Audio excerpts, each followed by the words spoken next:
오늘 같이 말씀을 나눌 제목을 그리스도인의 경세재민이라고 잡았습니다. 경세재민이란 말은 잘 아시는 것처럼 경제라는 말의 원뜻입니다. 경이라는 말은 다스리다라는 뜻이 있고요. 세는 세상이라는 뜻이 있습니다. 또 제라는 말은 백성, 돕다라는 의미가 있고 미는 이제 백성이라는 뜻이죠. 어쨌든 이 경세재민의 의미가 제대로 구현되는지 모르겠지만 우리는 경제 중심 시대에 살고 있는 것 같습니다. 예전에는 정치가 중심이 됐던 때가 있었고 사상이나 이데올로기가 중심이었던 때도 있었는데 지금 적어도 한국 사회에서는 경제가 최우선 가치를 누리고 있는 것 같습니다. 근데 이 경세재민이란 말이 우리와도 연관이 있다고 저는 생각합니다. 오늘 본문 말씀에서 우리가 하나님의 제사장들과 그리스도의 제사장들이 될 것이라고 이야기하고 있습니다. 여러분 천년왕국이란 말을 들어보셨습니까? 천년왕국은 상징적이거나 은유적인 표현이 아니라 장차 앞으로 예수 그리스도께서 이 땅에 오셔서 실제적으로 천년 동안 통치하시는, 천년 동안 왕으로서 통치하시는 나라를 이야기합니다. 왕으로서 통치하시기 때문에 왕국이라고 일컫고 실제로 천년 동안 통치하실 것이기 때문에 천년왕국이라고 일컫습니다. 근데 이 천년왕국 때 우리는 무엇을 하게 되는지 아십니까? 오늘 본문 말씀을 보니까 하나님의 제사장들과 그리스도의 제사장들이 될 것이라고 합니다. 제사장은 신정통치, 즉 하나님께서 직접 다스리는 상황에서는 통치자 역할을 겸하게 되어 있습니다. 그래서 성경은 천년 동안 우리가 함께 통치할 것이라고 말씀하고 있습니다. 여러분께 감히 여쭙고 싶습니다. 통치할 준비가 되셨습니까? 생각은 해보셨습니까? 제 얘기가 아니라 성경이 여러분이 앞으로 천년 동안 적어도 통치할 것이라고 이야기하고 있습니다. 얼마나 큰 크기를 통치할지는 모르겠습니다. 각자가 아마 다를 것입니다. 근데 적어도 통치하려면 준비가 되어야 되지 않겠습니까? 왕도 후계자 수업을 혹독하게 받습니다. 맞습니까? 사극을 보면 왕세자가 되고부터, 아니 되기 전부터 치열한 암투의 대상이 되고요. 살아나기가 힘듭니다. 하물며 예수 그리스도의 후계자, 영원한 왕국의 후계자, 통치자가 될 것이라면 어떠한 준비가 필요하겠습니까? 오늘 그 준비에 대해서 좀 한번 여쭤보고 싶습니다. 저는 오늘 장차 통치자로서 서게 될 우리가 이 땅에서 하나님의 경세재민 원리를 먼저 실천해야 한다고 생각합니다. 왜냐하면 이 땅은 하나님께서 우리에게 후계자 훈련하시는 과정이라고 보기 때문입니다. 지금 아니면 언제 훈련시키시겠어요? 시기적으로. 그렇죠? 네. 우리가 알고 실행한 것들이 천년왕국 때 통치할 때 상당 부분 적용될 것이라고 저는 생각합니다. 우리가 세상 사람들을 보고 대하는 방식, 세상의 재화나 물질들을 처리하고 운영하는 방식들, 이 방식들을 우리가 온전히 성경에 따라 하나님의 뜻에 따라 알아야 하고 그래야 통치자 훈련을 제대로 받는다고 얘기할 수 있기 때문입니다. 그래서 오늘 저는 여러분들과 그 중요한 몇 가지를 같이 좀 나눠보고 싶습니다. 이렇게 목차를 만들어서 논리 정연하게 좀 준비를 해봤고요. 먼저 첫 번째로 마가복음 10장 23절, 24절, 25절 말씀을 보도록 하겠습니다. 먼저 우리는 재물을 신뢰해서는 안 된다고 성경은 이야기하고 있습니다. 마가복음 10장 23절에 이렇게 기록되어 있습니다. 그러고 나서 예수님께서 주위를 둘러보시고 자기 제자들에게 말씀하시기를 재물들을 가진 자들이 하나님의 왕국에 들어가기가 얼마나 어려운가. 딱 보시면 마음이 어떻게 편하십니까? 불편하십니까? 재물을 많이 가지신 분은 좀 불편할 수도 있고 재물이 없으신 분은 편하실 수도 있는데, 근데 오늘 포인트는 그게 아니에요. 24절에 보니까 이렇게 기록되어 있습니다. 그러자 제자들이 그분의 말씀들에 깜짝 놀랐더라. 왜 놀랐을까요? 재물이 많은 사람은 많아서 놀랐을 것이고 없는 사람은 없어서 갑자기 왜 이 얘기하시지? 놀랐을 것입니다. 그러나 예수님께서 다시금 대답하여 그들에게 이같이 말씀하시기를 자녀들아 재물들을 신뢰하는 자들은 하나님의 왕국 안으로 들어가기가 얼마나 어려운가. 오해할까 봐 다시 한번 설명해 주세요. 재물이 많고 적음이 문제가 아니라 재물들을 신뢰하는 것이 문제다라고 이야기하고 있습니다. 부유한 사람이 하나님의 왕국에 들어가는 것보다 낙타가 바늘길을 통과하는 것이 더 쉽다라고 얘기하고, 이거 가지고 어떤 사람은 엉뚱한 곡해를 하는데, 아니에요. 말씀하시고자 하는 의도는 재물을 신뢰하는 자는 어렵다.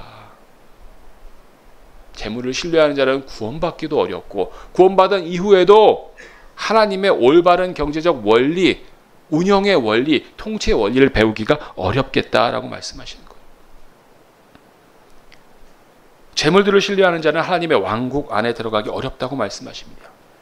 재물이 많은 자가 어려운 게 아니라 재물들을 신뢰하는 자가 어렵다는 뜻입니다. 여러분은 재물들을 신뢰하십니까? 한 분도 대답 안 하셨어요. 네, 좋은 교회입니다.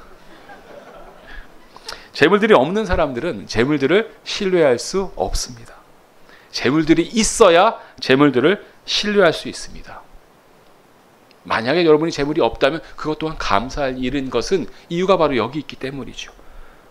디모데전서 6장 10절은 재물들을 신뢰하는 것을 더 구체적으로 이야기해 주고 있습니다.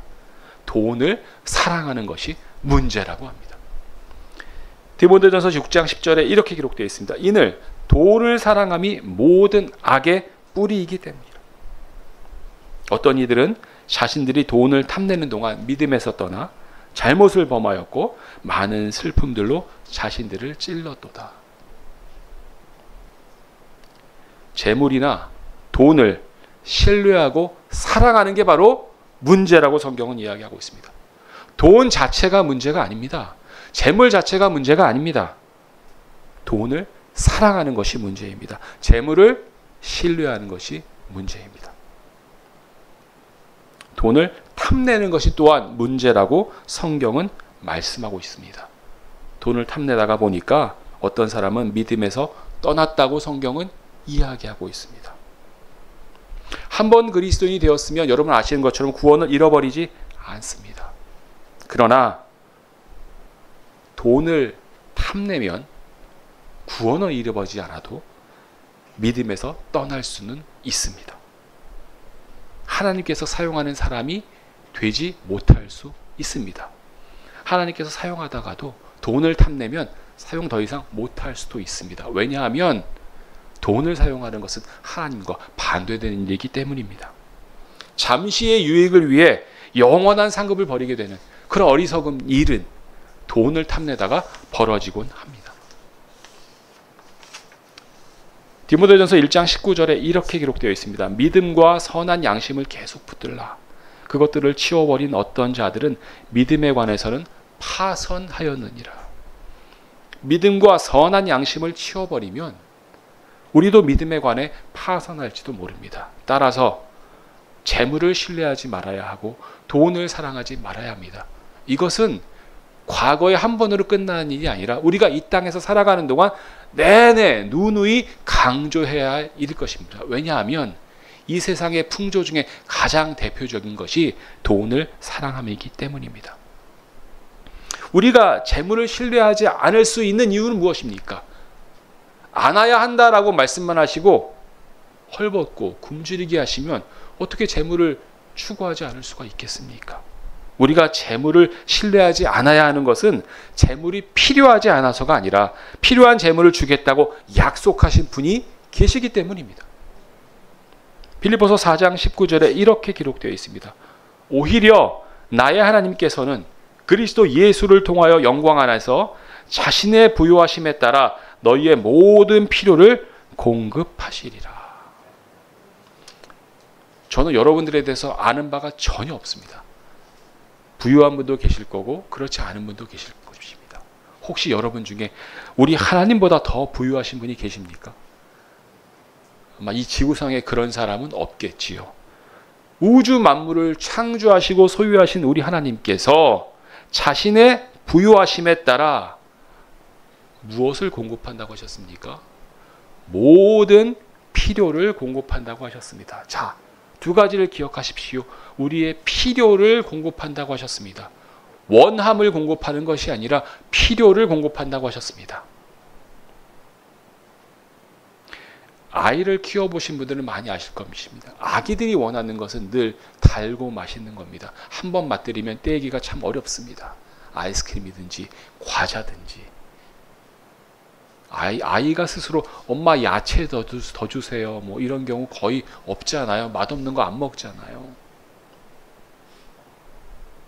아이가 원한다고 해서 과자만 주면 아이의 건강이 어찌 되겠습니까? 어느 엄마도 아이가 원한다고 해서 초콜릿만 주거나 과자만 주는 엄마는 없습니다. 왜냐하면 아이에게 필요한 것은 골고루 균형 있게 먹는 것이라는 것을 알기 때문이죠. 필요는 원함과 다를 수 있습니다. 여러분이 하나님께 기도했을 때 하나님께서 노 하실 수도 있고 유예하실 수도 있습니다. 여러분의 필요가 아닐 경우에 그럴 수 있습니다. 성경은 분명히 약속하셨습니다. 여러분의 필요를 공급하실 것이다. 그런데 감사하게도 일부 필요가 아니라 모든 필요를 공급하시겠다고 약속하셨습니다. 부족함이 없이 여러분의 모든 필요를 공급하겠다고 하신 이 약속의 말씀을 믿으신다면 어찌하여 재물을 더 신뢰하고 돈을 더 사랑하겠습니까? 우리 아버지는 부유하신 분이십니다. 아주 많이 부유하신 분이십니다. 그분께서 우리의 모든 필요를 공급하겠다고 약속하셨습니다. 일부가 아니라 모든 필요를, 원함이 아니라 모든 필요를 공급하겠다고 약속하셨습니다.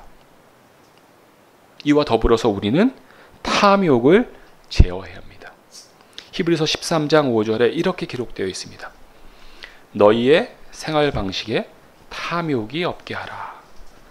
그리고 너희가 가지고 있는 만큼 그런 것들로 자족하라.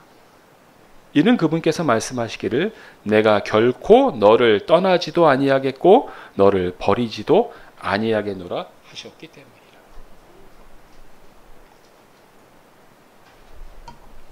성경은 우리가 가지고 있던 것들로 스스로 만족하라고 말씀하십니다.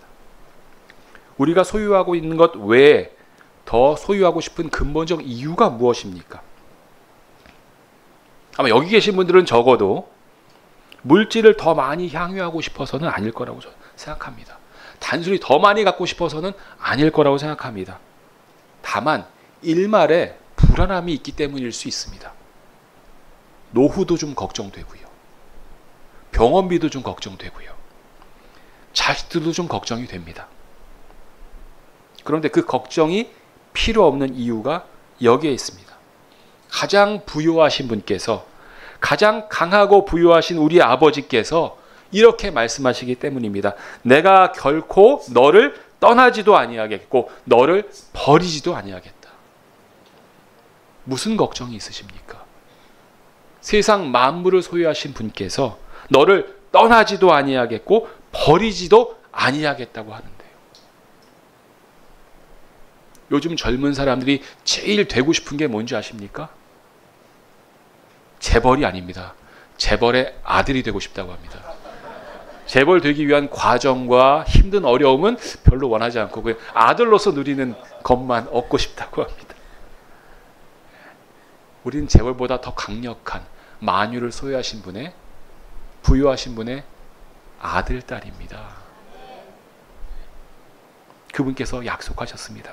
내가 결코 너를 떠나지도 아니하겠고 너를 버리지도 아니하겠노라. 이 말씀 믿으십니까? 빌립보서 4장 11절 12절에 이런 말씀 또 있습니다. 내가 궁핍함으로 언급하는 것이 아니니라. 이는 내가 어떤 형편 가운데 있든지 나는 그것으로 만족하는 것을 배웠기 때문이라. 나는 어떻게 낮춰지는지도 알고 어떻게 풍족을 누리는지도 아느니라. 모든 곳마다 그리고 모든 일들에서 내가 배부름에 처하는 것뿐 아니라 배고픔에 처하는 것도, 풍족을 누리는 것뿐 아니라 궁핍을 감내하는 것도 배우니라. 제가 예전에 교제했던 한 젊은 형제님 가운데 뇌종양을 앓았던 형제님이 있습니다. 자, 만나서 같이 교제해주고 위로를 해줘야 되는데 어떻게 위로해야 될지 모르겠더군요. 젊은 나이에 뇌종양에 걸려서 죽음을 눈앞에 두고 있는, 늘 죽음의 위험과 두려움에 사로잡혀 있는 이 형제에게 제가 뭘 말할 수 있겠습니까? 뭘 말했다 하더라도 그것이 어줍지 않은 위로가 되지 않을 방법이 무엇이 있겠습니까? 제가 곰곰이 생각했어요. 누가 이 형제를 가장 잘 위로할 수 있을까? 그리스도인 가운데 뇌종양을 앓고 있는 사람이 있다면 가장 잘 위로할 수 있지 않을까? 오늘 사도 바울이 이야기합니다. 스스로 만족해라. 사도 바울이 부유함 가운데 살았던 사람이라면 삼성의 재벌의 후손이 저에게 와서 너 지금 가난하고 힘들지만 그래 괜찮아 잘 될 거야, 이런 걸 우리는 공허한 위로라고 얘기합니다. 귀에 들어오지 않습니다. 본인이 해보지 않은 것을. 사도 바울은 본인이 뭐라고 합니까? 나도 궁핍에 처해봤다. 나도 부유함에 처해봤다. 스스로 가진 것들로 만족하라.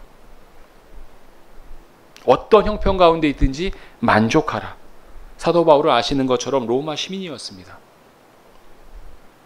또 좋은 교육을 받은 좋은 가문의 사람이었습니다. 예수 그리스도 알기 전에 아마 풍족을, 부유함을 충분히 누린 사람이었을 것입니다. 그런데 하나님을 선택하고 하나님의 사도가 된 이후에 많은 고난과 고통을 받았습니다. 질병도 있었고요. 얼마나 힘들었으면 하나님 이거 좀 가져가 주세요라고 죽기를 각오하고 3번이나 기도했는데 하나님께서 예스 하셨어요? 노 하셨어요. 죽을 만큼 맞기도 여러 번 맞았습니다. 배고픔도 겪었고 가난도 겪었습니다. 스스로 그 궁핍함을 다 겪은 후에 배운 것이 이것입니다. 어떤 형편에 있든지 그 형편대로 만족하는 것을 배웠다고 말씀하고 있습니다. 여러분 이 땅에서 살면서 많이 좌충우돌 하십니까? 그 좌충우돌을 통해서 배워야 합니다. 배우면 그게 다 후계자 훈련입니다. 여러분이 통치하실 때 다 도움이 됩니다. 여러분 지금 잘 배우고 계십니까? 이 배움은 무엇을 위한 것입니까? 기억하시기 바랍니다. 두 번째로 우리는 우리의 삶의 방식을 하늘에 맞춰야 합니다. 성경은 우리의 집과 우리의 생활 방식이 하늘에 있다고 이야기하고 있습니다. 빌립보서 3장 20절에 이렇게 기록되어 있습니다. 이는 우리의 생활 방식이 하늘에 있기 때문이라. 우리는 또한 그곳으로부터 오시는 구원자를 고대하나니 곧 주 예수 그리스도시니라. 여러분의 생활 방식은 하늘에 있다고 성경이 이야기하고 있습니다. 여러분이 부인하셔도 이미 사실이 그렇게 되어 있다고 이야기하고 있습니다. 생활 방식은 무엇입니까? 말하는 것, 행동하는 것, 생활하는 모든 전체를 생활 양식으로 얘기하거든요. 여러분은 어디를 지향하고 살고 있습니까? 이 땅을 지향하고 살고 계십니까? 아니면 이 땅이 아니라 주님과 함께 통치하게 될 그때를 기다리고 계십니까? 그리고 또한 성경은 구원자를 고대하고 있다고 이야기하고 있습니다. 예수 그리스도께서 약속하신 대로 이 땅에 다시 오실 것을 알고 계십니까? 다시 오셔서 여러분과 함께 1000년 동안 통치하실 것을 알고 계십니까? 그 예수님을 고대하십니까? 아니면 조금 더 늦게 오셨으면 좋겠습니까? 혹시 아직 내가 죽을 때까지 안 오시면 좋겠다 이렇게 생각하는 분도 계십니까? 우리는 지금 여기 살고 있지만 우리의 생활 방식은 이미 하늘에 있습니다. 생활 방식은 말하고 대화하고 교제하고 살아가는 모양을 총체적으로 다 언급합니다. 우리가 비록 여기에 살고 있지만 우리의 대화는 하늘에 계신 하나님을 지향해야 합니다. 우리가 비록 여기에 살고 있지만 우리의 생활은 위에 계신 하나님을 지향해야 합니다. 많은 고통과 어려움이 이 땅에서 있을 것입니다. 그러나 주 예수 그리스도께서 곧 오실 것입니다. 잠시만 참으십시오. 억울함과 원망도 있을 것입니다. 잠시만 참으십시오. 주 예수 그리스도께서 곧 오십니다. 서로 위로하고 서로 기도하며 하늘의 생활 방식이 있음을, 우리에게 하늘의 생활 방식에 따라 살아야 할 의무가 있고 권리가 있음을 서로 확인하고 기억해야 할 것입니다. 그러므로 우리의 삶을 지배하는 것은 이 세상의 것이 될 수 없습니다. 그 어떤 것도 우리를 지배해서는 안 됩니다. 그 어떤 것의 영향력 가운데 놓이지 말라고 성경은 말씀하고 있습니다. 고린도전서 6장 12절에 이렇게 기록되어 있습니다. 모든 것들이 나에게 합법적이나 모든 것들이 적합한 것은 아니니라. 모든 것들이 나에게 합법적이나 나는 어떤 것의 영향력 아래에도 놓이지 아니하리라. 음식은 하나님께서 주신 좋은 것입니다. 맞습니까? 합법적이고 좋은 것입니다. 그러나 탐심은 탐식, 지나치게 음식을 탐하는 것은 바람직하지 않습니다. 나쁜 것이 아니라 하더라도 영향력에 종속될 수 있다면 적합한 것이라 말할 수 없다고 성경은 이야기하고 있습니다. 술이 좋지 않은 것은 중독될 수 있기 때문입니다. 담배가 나쁜 것은 중독되기 때문입니다. 마약도 마찬가지입니다. 그 영향력에 종속될 수 있다면 그 어떤 것도 바람직하지 않습니다. TV 자체가 나쁘지 않습니다. TV에 종속될 수 있다면 조심하셔야 됩니다. 유튜브 자체가 나쁘지 않습니다. 종속될 수 있다면 조심해야 됩니다. 스마트폰 자체가 나쁘지 않습니다. 종속될 수 있다면 조심해야 됩니다. 베드로전서 2장 11절 말씀에 이렇게 기록되어 있습니다. 진심 어린 사랑을 받는 자들아, 내가 타국인들과 순례자들 같은 너희에게 간청하노니 혼을 대적하여 전쟁을 벌이는 육신의 정욕들을 멀리하라. 우리는 이 땅에서 타국인이요 순례자입니다. 이 땅은 우리가 영원히 거할 곳이 아닙니다. 이 땅은 잠시 머물다 가는 곳입니다. 맞습니까? 그러므로 우리는 육신의 정욕들을 멀리해야 합니다. 하나님께서 주신 것들 즐기십시오. 즐길 수 있습니다. 권리가 있습니다. 맛있는 음식 즐기십시오. 커피 좋아하십니까? 네, 저는 커피 좋아하거든요. 아침에 그 커피의 고소한 향기와 빵 한쪽의 유혹은 참 벗어나기 힘듭니다. 맛있는 커피 즐기십시오. 맛있는 음료수가 있습니까? 즐기십시오. 골프도 즐기시고 야구도 즐기시고 축구도 즐기십시오. 그러나 과하게는 마십시오. 과유불급이란 말이 있습니다. 그 영향력 안에 놓일 정도로는 하지 마십시오. 과하게 하는 것에는 육신의 정욕이 있습니다. 과하게 하는 것에는 육신의 탐욕과 탐심이 들어갈 수 있기 때문입니다. 그래서 우리가 성령 안에서 절제를 이루어야 하는 것이죠. 세 번째로 우리는 주위 사람들을 대하는 데에도 신경과 관심을 써야 합니다. 특히 믿음의 형제 자매들을 대하는 것에도 관심을 갖고 하나님 말씀을 그 안에서 구현해야 합니다. 우리는 어떤 태도로 서로 대화하고 서로 교제해야 할까요? 성경은 성도 간의 교제, 또 사람들과의 관계 전에 먼저 하나님과의 올바른 교제가 전제되어야 한다고 이야기하고 있습니다. 요한일서 1장 7절에 이렇게 기록되어 있습니다. 그러나 만일 우리가 그분께서 빛 가운데 계신 것 같이 빛 가운데 살아간다면 우리가 서로 간에 교제가 있는 것이며 그분의 아들이신 예수 그리스도의 피가 우리를 모든 죄에서 정결하게 하시느니라. 먼저 그분을 모델로 그분처럼 빛 가운데 살아야 우리가 성도 간에 올바른 교제가 있고 사람들을 향해서 세상 사람들을 향해서 올바른 관계를 맺을 수 있을 것입니다. 예수 그리스도는 우리 교제의 기초십니다. 예수 그리스도께서 이 교회의 머리십니까? 예수 그리스도께서 이 교회의 기초이십니까? 예수 그리스도가 이 교회의 기초이자 머리신 것처럼 예수 그리스도가 우리 교제와 관계의 기초이자 머리입니다. 먼저 하나님과의 교제가 중심이 되고 그 다음에 성도 간의 교제, 세상 사람들의 관계가 있는 것, 이것이 올바른 순서입니다. 그러면 우리는 성도 간의 교제에서 무엇을 유념해야 할까요? 성경은 먼저 겸손함으로 서로 섬기라고 이야기하고 있습니다. 빌립보서 2장 3절 4절에 이렇게 기록되어 있습니다.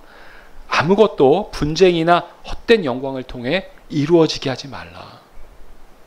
다만 생각을 낮추어 각자는 다른 이들보다 자신들보다 더 낫게 여기라.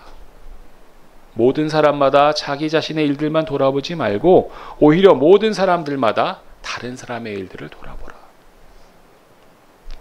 다른 사람을요, 나보다 더 나은 사람으로 여기는 것이 쉽습니까? 어렵습니까? 전 어렵던데요. 어떤 사람은 저보다 낮게 여기는 거 쉽습니다. 윤경원 목사님을 저보다 낮게 여기는 거 쉽습니다. 그런데 이 사람은요.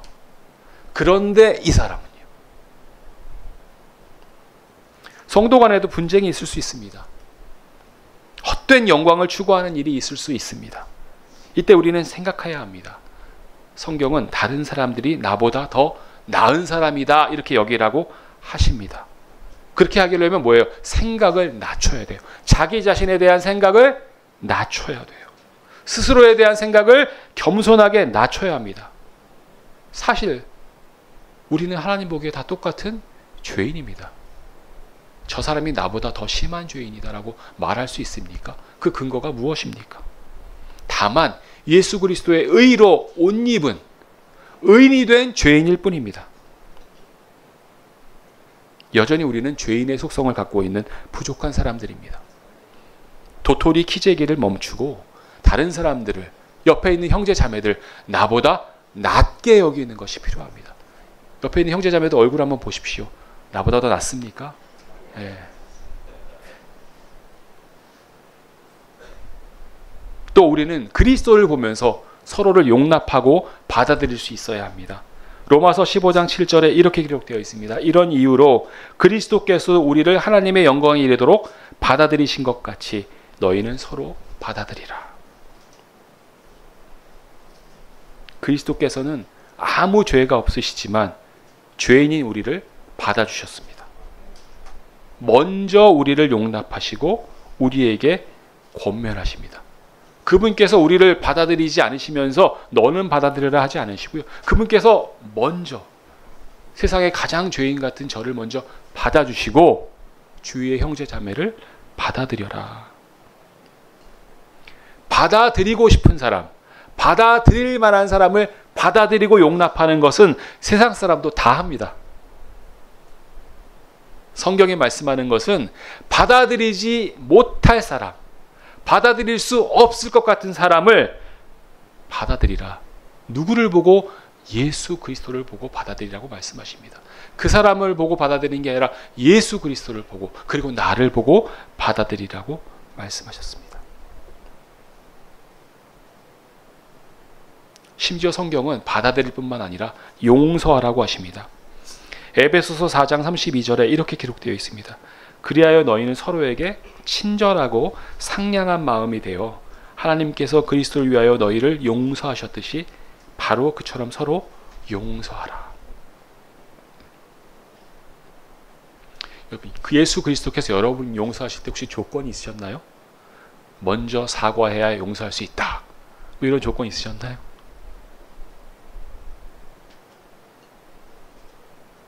여러분은 주위의 분들을 어떻게 용서하고 계십니까? 성경은 용서를 하되 예수 그리스도께서 우리를 용서하신 것처럼 용서하라고 말씀하십니다. 이게 쉬운 일일까요? 네, 쉬운 일이면 성경에 안 쓰였을 것 같아요. 어렵죠. 그러나 성경이 이렇게 말씀하십니다. 그리고 친절하고 상냥한 마음으로 대하라. 아무 일도 없는 것처럼. 서로에게 친절하라고 하십니다. 서로에게 상냥한 마음을 보이라고 하십니다. 하나님께서 죄인이 우리를 용서하신 것처럼 우리도 서로 용서하라고 말씀하십니다. 하나님과의 교제가 올바르고 성도 간의 교제가 원활하다면 우리는 지평을 더 넓혀서 세상에 나가 예수 그리스도를 증거하기에 부족함이 없을 것입니다. 성경은 이미 우리가 언행으로도 예수 그리스도를 증거하고 있다라고 이야기하고 있습니다. 고린도후서 3장 2절 3절에 이렇게 기록되어 있습니다. 너희는 우리 마음속에 기록된 우리의 서신이니 모든 사람들에게 알려지고 읽혀졌느니라. 모든 사람들에게 알려지고 읽혀졌느니라. 너희가 우리에 의하여 섬김받은 그리스도의 서신이라는 것이 명백하게 공개되었으니 이 서신은 잉크로 기록된 것이 아니라 살아계신 하나님의 영으로 기록되었으며 돌판들에 기록된 것이 아니라 살과 같은 마음판들에 기록된 것이라. 부지불식간에 우리의 모든 말과 행동이 모든 사람들에 의해서 읽혀지고 있다는 사실을 알고 계셨습니까? 모든 사람들에게 알려지고 있다고 성경이 이야기하고 있습니다. 어떤 사람이 아니라. 왜냐하면 우리는 서신이기 때문입니다. 누구의 서신입니까? 예수 그리스도의 서신이기 때문입니다. 소유자도 예수 그리스도시고 발신자도 예수 그리스도십니다. 그러면 내용도 예수 그리스도에 관한 내용이어야 됩니다. 여러분이 갖고 계신 서신에는 예수 그리스도가 가득 차 있습니까? 아니면 여러분의 완고한 자아와 욕심이 가득 차 있습니까? 여러분의 안에 거하시는 성령님께서 여러분의 마음판에 기록하실 수 있도록 부드러운 마음판을 성령님께 내어놓으셨습니까? 아니면 돌과 같이 단단한 완고한 나의 자아라는 마음판을 여전히 내가 갖고 있습니까? 기억하십시오. 지금 말씀드린 이 서신은 우리 자신을 다루는 서신이 아니라 예수 그리스도의 서신입니다. 그 서신이 우리입니다. 우주 만물의 소유주가 쓰신 친필 서신.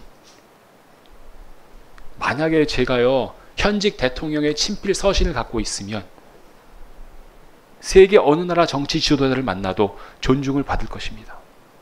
친필 서신을, 대통령의 친필 서신을 갖고 있기 때문에 대한민국의 위상이 이제 높아졌거든요. 하물며 우주 만물을 소유하신 절대적인 우리 하나님의 서신이라면, 여러분들이 서신이라면,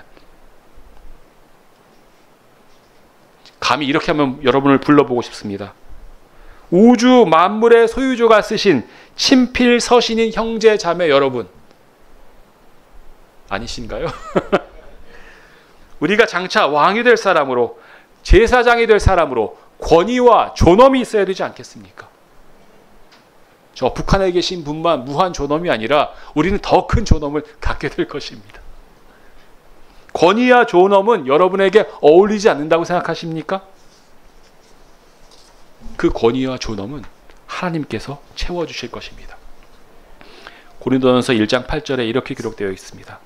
그분께서는 또한 너희가 우리 주 예수 그리스도의 날에 비난받을 일이 없도록 끝까지 너희를 확고하게 하시리라. 그리스도의 심판석에 섰을 때 우리 모두가 그리스도인이지만 그리스도의 심판석에 서게 될 것입니다. 그 심판석에 섰을 때 비난받을 일이 없도록 끝까지 확고하게 하실 이는 누구십니까?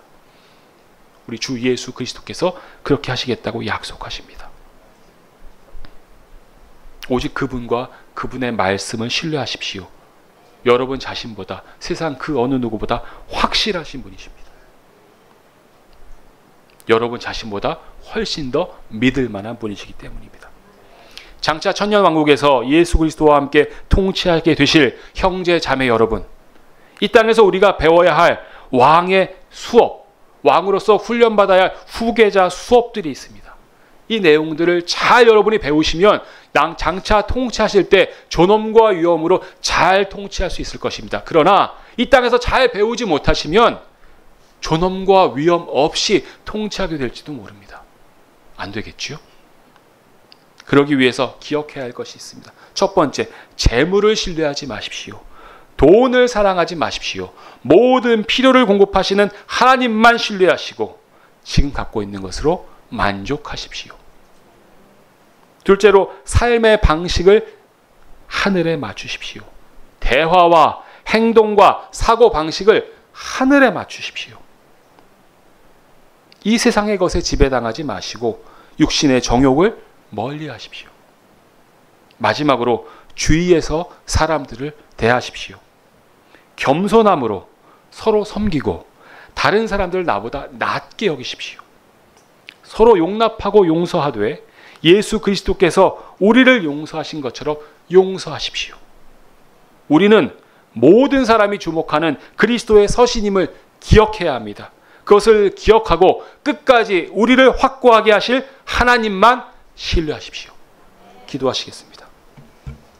하나님 아버지, 장차 우리를 왕으로 세우실 하나님께서 이 땅에서 우리에게 어떤 가르침을, 어떤 배움을 얻기를 원하시는지 오늘 함께 공부했습니다. 우리가 재물을, 돈을 신뢰하지 말고 우리의 생활 방식을 하나님께만 맞추고 겸손함으로 다른 사람들 나보다 낮게 여김으로 하나님의 통치 방식을 미리 잘 배워서 존엄과 위엄으로 장차 왕으로서 다스리게 될 그날을 준비할 수 있도록 도와주십시오. 예수님의 이름으로 기도합니다. 아멘. 다 같이 눈을 감고 오늘 들으신 말씀에 대해서 같이 기도를 하시겠습니다.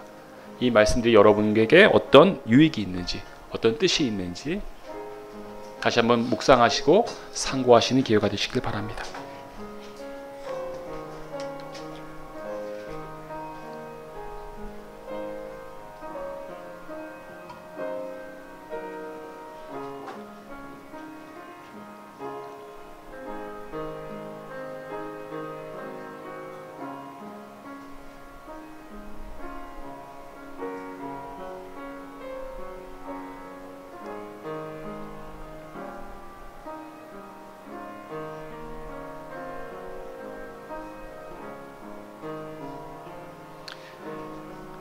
다 같이 기도하시겠습니다.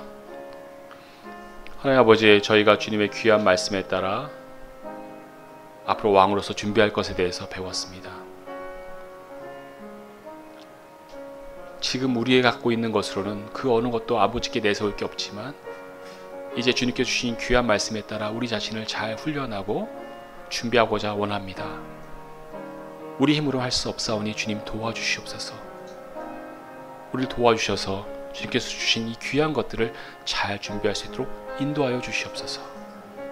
예수님 이름으로 기도합니다. 다 같이 일어나셔서 찬송가 414장 같이 하시겠습니다.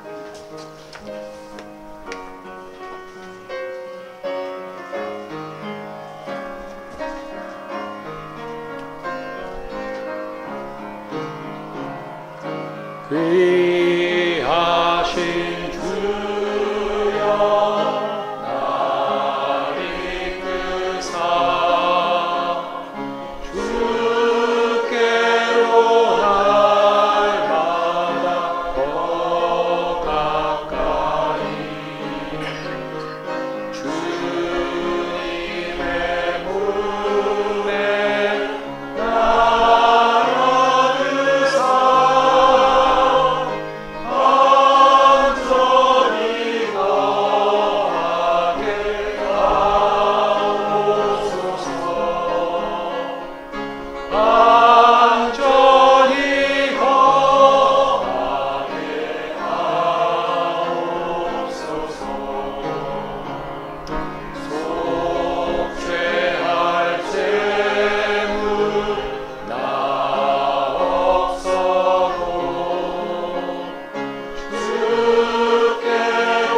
기도하시겠습니다.